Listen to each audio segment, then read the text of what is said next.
Reels वाली बहू।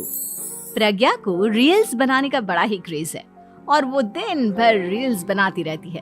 खाते पीते घूमते फिरते घर में कॉलेज में रील्स बनाने के कारण प्रज्ञा पूरे कॉलेज में हाईलाइटेड है।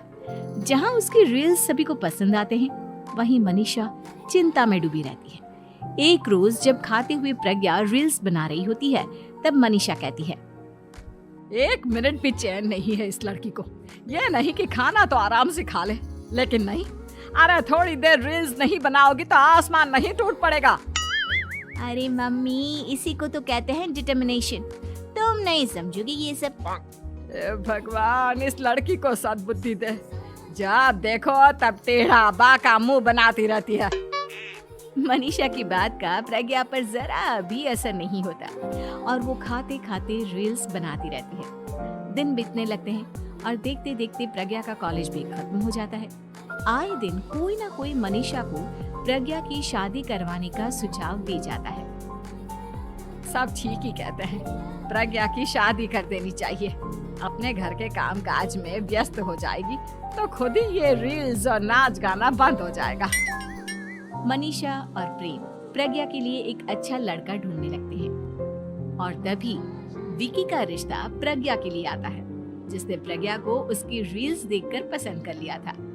अगले दिन विकी अपने माता पिता के साथ प्रज्ञा के घर पहुंच जाता है और प्रज्ञा साड़ी पहने हाथों में चाय की ट्रे लिए उनके सामने आती है। जब विकी को पसंद है तो हमें भी बहू पसंद है। बहन जी, आप बारात की तैयारी कीजिए। एक बार लड़का लड़की अकेले में बात कर ले तो अच्छा रहेगा। हाँ हाँ, क्यों नहीं। मनीषा विकी को प्रज्ञा के कमरे में भेजती है, जहां प्रज्ञा पहले से ही रील्स बना रही होती है। तभी विकी कहता है, आ गए आपके साजन जी। हमारे साथ ये रील्स कंप्लीट करती तो और भी अच्छा रहता। अच्छा जी, अब आ ही गए हैं तो बना ही लेती हूँ आपके साथ। दोनों मिलकर रील्स बनाते हैं। जब वी मीट और तुरंत पोस्ट भी कर देते हैं। फिर विकी कहता है, जब आप साड़ी में चाय लेकर आए तब मुझे लगा कि कहीं मैं गलत घर में तो नहीं आ गया। अब सही है।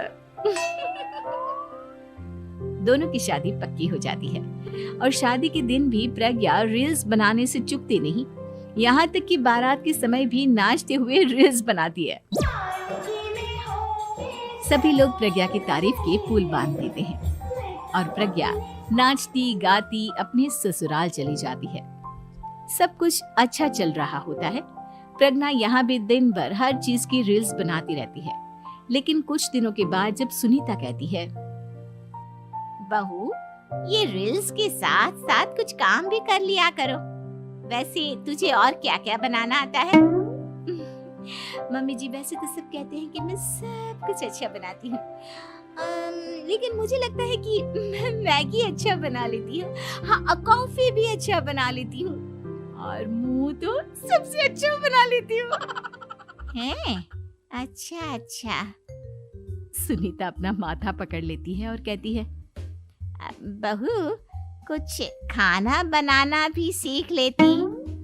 मम्मी जी, मैं लंबी प्लानिंग कर रही हूँ। जल्दी ही मैं इतनी फेमस हो जाऊंगी कि मुझे पैसे मिलने लगेंगे। हम दोनों सास बहू राज करेंगे, राज। नौकर काम करेंगे और लोगों की तो लाइन लगेगी हमसे मिलने के लिए। तेरा दिमाग खराब हो गया है क्या बहू? हंसी मजाक तक ठीक है, लेकिन इस तरह घर नहीं चलते। जितना जल्दी हो इस घर के तौर तरीकों को सीख लो। प्रज्ञा मुंह घुमाकर चली जाती है और तुरंत उसी वक्त एक रील बनाती है। ये देख सुनीता का गुस्सा 7वें आसमान पर चला जाता है और विकी के घर आते ही सुनीता उसे सब कुछ बताती है। विकी भी अब प्रज्ञा की इन हरकतों से परेशान हो जाता है। तुम टेंशन मत लो मम्मा, मैं देख लूंगा। विकी कमरे में जाता है तो देखता है कि प्रज्ञा रील्स बना रही है। विकी बड़े ही प्यार से प्रज्ञा, इन सब के लिए मैं तुम्हें मना नहीं करूँ, लेकिन फिर भी हर वक्त तो ये अच्छा नहीं लगता। समझने की कोशिश करो, मुझे भी तुम्हारा थोड़ा वक्त चाहिए।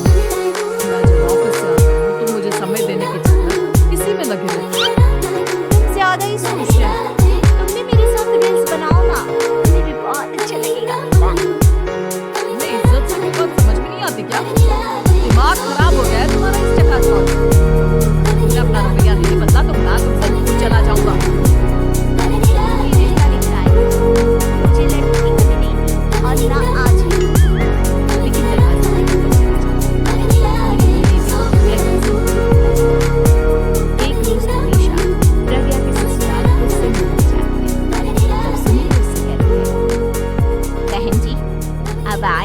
कुछ दिन यहाँ रहकर जाइएगा, आप ही का घर है। हाँ मम्मी, बहुत दिन हो गए तुम्हारे साथ एक भी रील नहीं बनाई मैंने। प्रज्ञा तुरंत अपने फोन में रील्स ऑन कर लेती है। ये सब मुझसे नहीं होगा। तेरा ये भूत अभी तक नहीं उतरा क्या? बहन जी, आप कुछ कहती नहीं क्या इसे? जब आप ही कुछ नहीं कर पाई तो मैं कर ही क्या सकती हूँ। सास तो वैसी ही बदनाम है। शाम को घर की लाइट चली जाती है और मनीषा प्रज्ञा से कहती है, मेरे घुटनों में बहुत दर्द हो रहा है, तू लाइट का कुछ इंतजाम करना बेटा। अच्छा, कैंडल जला देती हूँ मम्मा। प्रज्ञा गाते हुए कैंडल जलाती है और खिड़की के पर्दे के पास रख देती है। मनीषा, जिसे बहुत दर्द हो रहा है, वो सो जाती है और प्रज्ञा हमेशा की तरह अपने रील्स में लग जाती है। उधर कैंडल की वजह से पर्दा आग पकड़ लेता है और मनीषा के कमरे में आग लग जाती है। बचाओ, कोई है, बचाओ। सभी भागते हैं और विकी कमरे की आग बुझाने में लग जाता है, लेकिन तब तक मनीषा आधी जल चुकी थी। मनीषा की हालत देख प्रज्ञा रोने लगती है। विकी मनीषा को तुरंत हॉस्पिटल ले जाता है और उसे एडमिट कराता है। विकी प्रज्ञा से कहता है, देख लिया ना, तुम्हारे इस नाच गाने की वजह से आज तुम्हारी माँ की जान जाते जाते रह गई। अब पता नहीं तुम और क्या चाहती हो। उधर डॉक्टर कहते हैं, इनकी हालत बहुत नाजुक है, आधे से ज्यादा जल चुकी है। प्रज्ञा रोती हुई मंदिर में जाती है और भगवान के आगे जाकर कहती है, भगवान, मेरी माँ को ठीक कर दो। मैं कसम खाती हूँ हाथ से ये रील्स बनाना छोड़ दूंगी, बस मुझे मेरी माँ वापस मिल जाए। 2 दिन बीत जाते हैं और मनीषा खतरे से बाहर आ जाती है। पेशेंट अब ठीक है, आप लोग उनसे मिल सकते हो। सब कोई मनीषा से मिलता है और प्रज्ञा सबके सामने अपना फोन तोड़ देती है। मुझे माफ कर दो मम्मा, मैंने तुम लोगों की बातों को नजरअंदाज किया। बेटा, कोई भी चीज जरूरत से ज्यादा खराब है। मैंने तुम्हें रील्स बनाने से कभी मना नहीं किया, लेकिन हर वक्त एक ही चीज तो सही नहीं है। मैं समझ गई हूँ मम्मा, आई एम सॉरी।